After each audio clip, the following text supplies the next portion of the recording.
everyone to our show, Chat and Chill.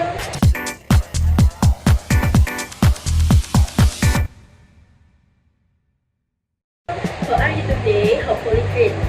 Before we start, let me introduce myself. My name is Dwi Astuti Widianti Wicaksono, number 12. I'm the first host and my friend. And I'm Nurmata Sdawati, number 31, second host. So, have you ever noticed that men and women express their emotions differently? That's true. Most women tend to have softer feelings, while men usually have tougher emotions. But does that mean women are more emotional than men? Let's take a look at a short video before we jump into the discussion.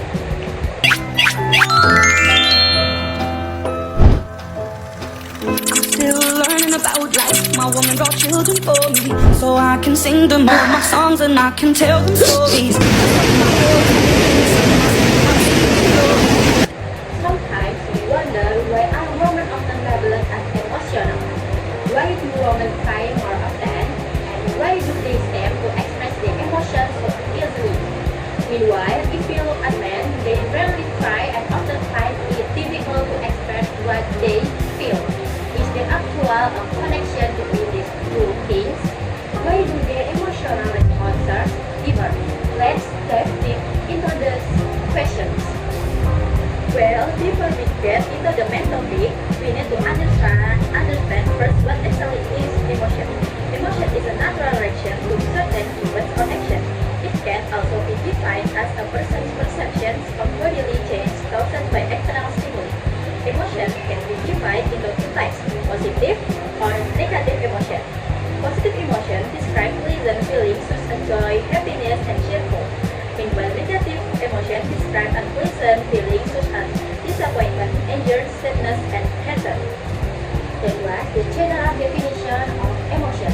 Now let's move into emotions from a neuroscientist perspective.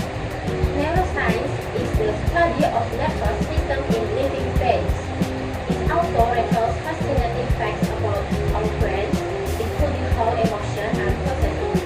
The part of the brain responsible for processing emotion is called the amygdala. The amygdala also functions as the storage center for emotional memory. In addition to that, the autonomic nervous system plays an important role in influencing our emotional response. To learn more about this topic, let's welcome our two special guests, experts in the field. Hello everyone! Let me introduce myself. My name is Asrama Indonesia, Absen 7, and with my friends, my name is Asapri Kapika, Absen 13. So, in your opinion, are there any physiological factors that influence the emotional difference between men and women? Of course there are. The answer lies in the difference in the corpus callosum between men and women.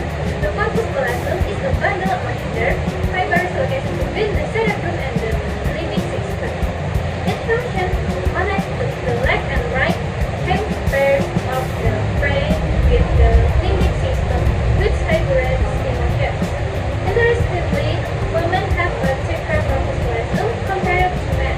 Physiologically, the thickness of corpus callosum affects emotional regulation, particularly in terms of cooperation, flexibility,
about practice psychology, they were emotional, expressive, and use communication as a way to build closeness.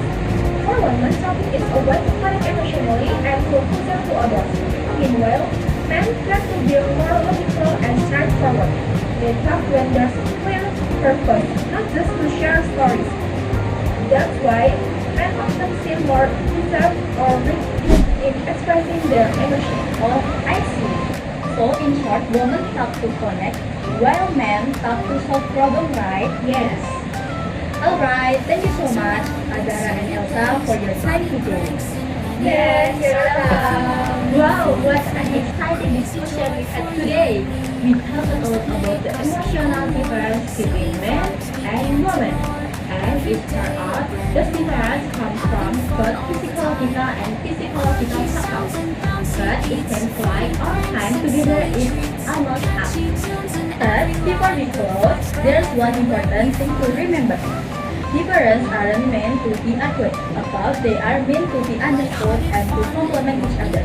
Sometimes we get emotional because we want to be understood, while the other person is also trying to understand us in their own way. So let's learn to manage our emotions better. Because in the end, a healthy relationship isn't about who's right. It's about who's willing to understand each other the most. Thank you for watching our chat and chill. See you next time. Bye.